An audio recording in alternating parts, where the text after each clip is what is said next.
whatever he thinks he needs to do. You want to know what makes me so angry listening to people like Lindsey Graham and listening to the $1 billion a day toll is that the neocon boomers surrounding Donald Trump are mortgaging my generation's future for another endless, maybe endless, but another very expensive Middle Eastern war. We tried this with Iraq. We tried this with Afghanistan. It left us in trillions and trillions of dollars in. Trump promised America first. He promised no more endless wars. He mocked the old Republican warmongers who dragged America into Iraq and Afghanistan. But now, even MAGA voices are starting to panic because Trump's inner circle is beginning to sound exactly like the people he once attacked.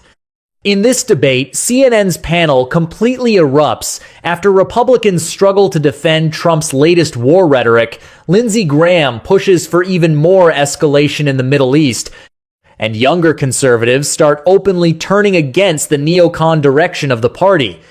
And then things get even more intense when the conversation shifts into anti-Muslim rhetoric inside the Republican Party, with panelists exposing how MAGA politicians refuse to condemn blatant Islamophobia while simultaneously demanding more war overseas. Watch closely, because by the end of this debate, even some conservatives on the panel look uncomfortable trying to defend what Trump's movement is becoming. Speaker Mike Johnson has a rhetoric problem on his hands after two of his members made anti-Muslim comments. This week, Congressman Andy Ogles wrote on social media that Muslims don't belong in American society, that pluralism is a lie, and in a post today, he called Muslims barbarians. Congressman Randy Fine is also facing backlash over his post calling for Muslims to be deported and pushing to denaturalize American citizens. And tonight, Johnson acknowledged speaking with both men, but stopped short of condemning their language. There's a lot of energy in the country and a lot of popular sentiment that the demand to impose Sharia law in America is a serious problem. That's what animates this, and that's the the language that people use. It's different language than I would use, but I think that that's a serious issue. A few things. First of all, my grandpa moved from Syria in the early 80s, and my dad's whole side of the family, they are Muslim. So anti-Muslim bigotry has been around for decades and decades. I will say, my grandpa who moved here, the Muslim community he lives in Indiana, is full of doctors, heart surgeons, people who have helped their community. I also find it very ironic that Republicans are so welcoming to any form of bigotry. They're so welcoming to anti-trans bigotry. They're so welcoming to anti-Muslim bigotry. You're making a face, but these are bigoted comments they made. But the moment that bigotry is targeted towards them, they freak the hell out. You have to stop any bigotry before it enters your movement. I just find it funny when Randy Fine will be super Islamophobic, but then he'll be on the floor whenever something is directed at Jewish people, which, by the way, you should never be bigoted towards anybody. Stop the bigotry before it enters your movement. But how do you only micro-focus on for certain forms of bigotry? I don't think there's anything any Republican in Congress could do right now that would get condemned by Mike Johnson, because the practical thing is he has got a one-vote cushion, a one-vote margin, because Thomas Massie often votes against Republicans. And so, we saw him for the last couple of weeks stay mum and not condemn Tony Gonzalez and make him resign, despite that he had been having an affair with a staffer who ended up dousing herself with gasoline and setting herself on fire and dying. And so there is nothing that any Republican can do right now that Mike Johnson is going to condemn.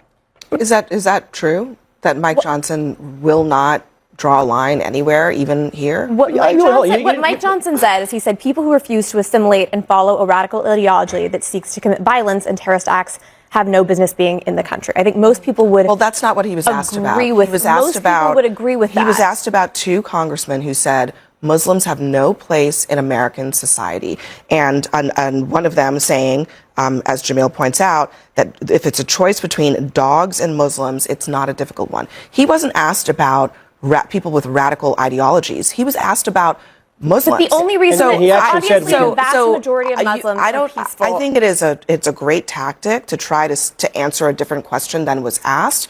But the actual question is there a line anywhere right now on Capitol Hill or elsewhere in the Republican movement when it comes to anti-Muslim? I can't speak for Mike Johnson, but I would say we've had two terrorist attacks here in the last 10 days. What does that have to do with But we should- Muslims? So I think can we we should quote condemn Mike those? Johnson. Why are we? Of course. What does that have to do with Absolutely. Muslims? What does though? that have to do with? What does that? This is where the Republican defense completely starts collapsing. Notice how the moment the conversation becomes about anti-Muslim comments from Republican lawmakers, they immediately pivot to terrorism instead of answering the actual question. That's exactly what the panel keeps calling out here. Nobody asked whether terrorism should be condemned. Of course it should. The question was simple. Why can't Republican leadership directly condemn lawmakers saying Muslims don't belong in America? And the reason this moment is exploding online is because viewers can literally see the dodge happening in real time. Every time the panel tries to focus on the rhetoric, the conversation gets redirected back toward fear and national security talking points. What makes this worse for Republicans is that some of the strongest criticism here is actually coming from conservatives and Muslim Republicans themselves. They're basically saying you can oppose extremism without demonizing millions of Americans. That's the part MAGA figures keep struggling with during these debates. Have to do with Muslims? There is a radical strain of Islam that's led to these terrorist attacks. There are Obviously, the vast violent majority of Muslims are people peaceful. with terroristic ideologies here and all around the world. What does that have to do with whether Muslims belong in American society as a group? Yeah, and let's be I'm clear. not- Let's I'd like her to hear the answer. I'm talking about what Mike Johnson was saying. That's what I'm talking about.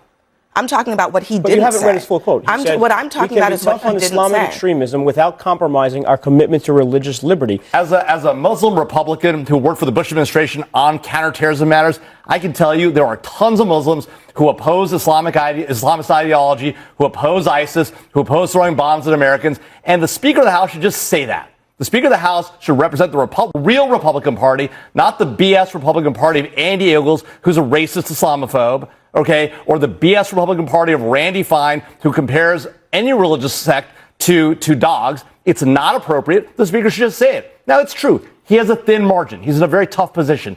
It may be hard to say certain things, but it should be easy in this country, in a country that believes in the First Amendment, that believes in the freedom of religion, to say those kind of remarks are wrong. They should be condemned. It's not a hard thing. Mike Johnson's a smart guy. He's a lawyer. He knows what he's saying. He knows what he's playing games with words. He should stop. And the other thing that he could have said is that people should go take a walk around Arlington Cemetery, and particularly now that we are at war and that Donald Trump is putting our service members at risk, and take a look at all of the tombs at Arlington Cemetery that have a crescent moon for the Muslims that have served and lost their lives for this country. I was going to say really quickly, it's to build on your point, it's unrealistic to think that Mike Johnson will lead in this capacity when the person setting the tone for the entire party is someone posting AI memes of Obama as a gorilla, calling for 100, like the DHS account called for 100 million deportations in America. They clearly have racially biased policies, and I think that that's manifesting with a silence around this stuff. We're going to blow the hell out of these people. We're going to unleash holy hell on them here any minute now. If somebody threatens me and my family multiple times in over 47 years, tries to hurt me and my family, I'm going to do something about it. Mr. President, unleash the American military with Israel on Hezbollah tonight. Finish these bastards off. They have American blood on their hands. I go back to South Carolina. I'm asking them to send their sons and daughters over to the Mideast. What I want you to do in the Mideast, our friends in Saudi Arabia and other places, step forward and say, this is my fight too. I join America.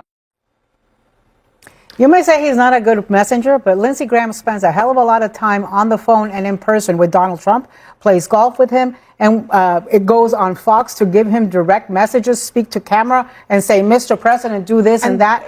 And we know that Donald Trump listens to people like Lindsey Graham. I think he's already facing a lot of backlash, especially after the Wall Street Journal report that suggested he was the one to try and push Israel to then persuade Trump. I don't think people are happy with Lindsey Graham right now. Lindsey Graham is still talking every single day, and he's still beating. Oh, honey, he'll be dead. And listen, but I think it's so fascinating because back in the day, Trump used to call Lindsey Graham and his ilk warmongers. Yeah. He used to suggest that it was like Dick Cheney and Lindsey Graham and a cabal together.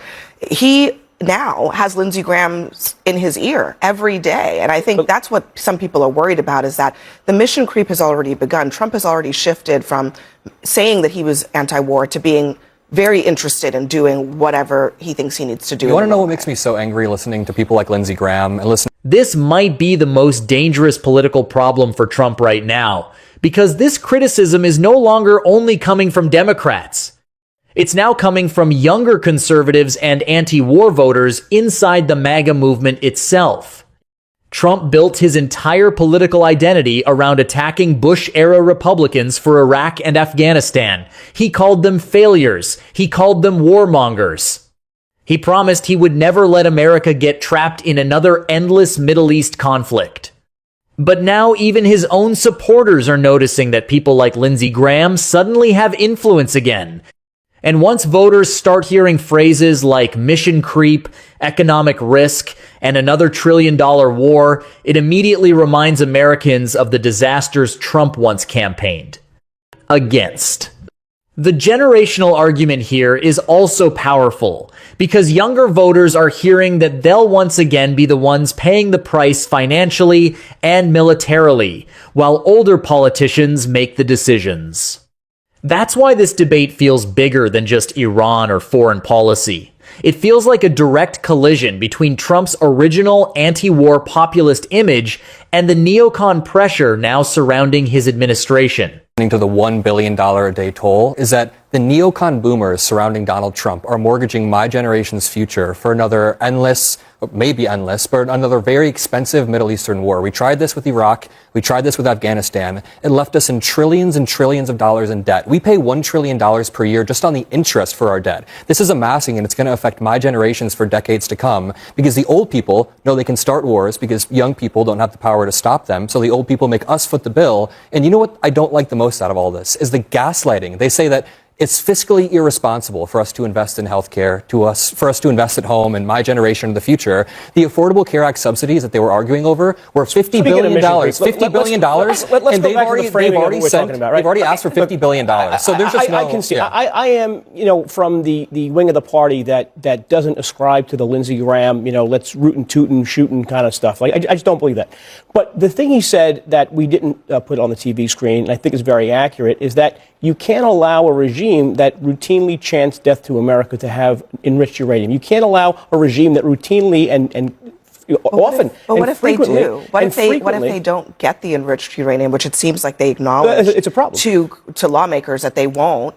In their acknowledgement, they're acknowledging that, number one, the bombing raid last year wasn't complete, that the JCPOA was moot, that this country has continuously sought to enrich uranium for weapons purposes over the last 40 years. You cannot let the JCPOA. I'm talking. You let this country exist for 40 years, where they routinely empowered and financed their proxies to attack innocent civilians in the entire region. You cannot let this country have a nuclear war. That is the moral justification of the war. Sure. Maybe Lindsey Graham shouldn't be. If they don't actually accomplish that objective, then what's the point? That should be the objective. I think that's really where we are. I agree that they shouldn't have nuclear weapons, but it just bothers me that 8 months ago they named this the 12-day war. And maybe that war was contained within 12 days, but we're like 200 days out and there is still a war going on. So they are just saying that the war is over and then changing the guidelines or the goalposts on their justification over and over. He's talking about the 12-day war, but it's still going. Talk about catastrophic consequences as a result of what's happening at the Strait of Hormuz.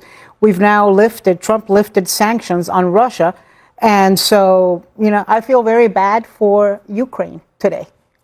Just think about how much chaos the Trump administration has caused in the past few weeks. They have spiked oil prices. They've shuttered stock markets across the globe. They posted a tweet today. Our energy secretary, Chris Wright, posted a tweet today saying that a ship was escorted through the Strait of Hormuz, and he deleted it within 10 minutes, which just absolutely blew up markets across the globe. Donald Trump has made the world more catastrophic after saying that he would be America first, anti-interventionalist. He said that he was a populist, make America great again person. But instead, Russia now has more ability to not only kill Ukrainians, but to target or to help Iran target U.S. troops. We saw 8 U.S. troops die.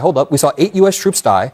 And when we learn that Russia is providing Iran with intelligence, this administration is apathetic to it. They're like, oh, they're not doing as good of a job as they could. They said that Russia might not, what did they say? Russia isn't doing a good job helping Iran because Iran's not doing well. They're just apathetic to the fact that if Iran is denied a nuclear weapon, is that a good thing or a bad thing? Of course, it's a good thing. Of course. So is it worth taking some strategic risk? Is it worth taking some economic risk? The word strategic. I'm going to take problem with the word strategic. There was no strategy from this. Listen, is it 1 minute ago, How do you know? 1 minute ago. Are you on the phone? You got Pete Hegseth on that phone? I'm not. It's funny to me that 1 minute ago you said Senator Chris Murphy was not trustworthy, but in your mind, Pete Hegseth is trustworthy. I actually said he was okay, partisan. but in your mind, Pete Hegseth is not partisan and left a classified briefing just to come out and poop on the Is Donald American Trump military. partisan in his rhetoric around this? Is Pete Hegseth? Is Lindsey Graham? I can point to anyone in this administration that is leading this effort, and they are hyper partisan, and they're honestly making us look bad. We Americans should be terrified about Lydia. this.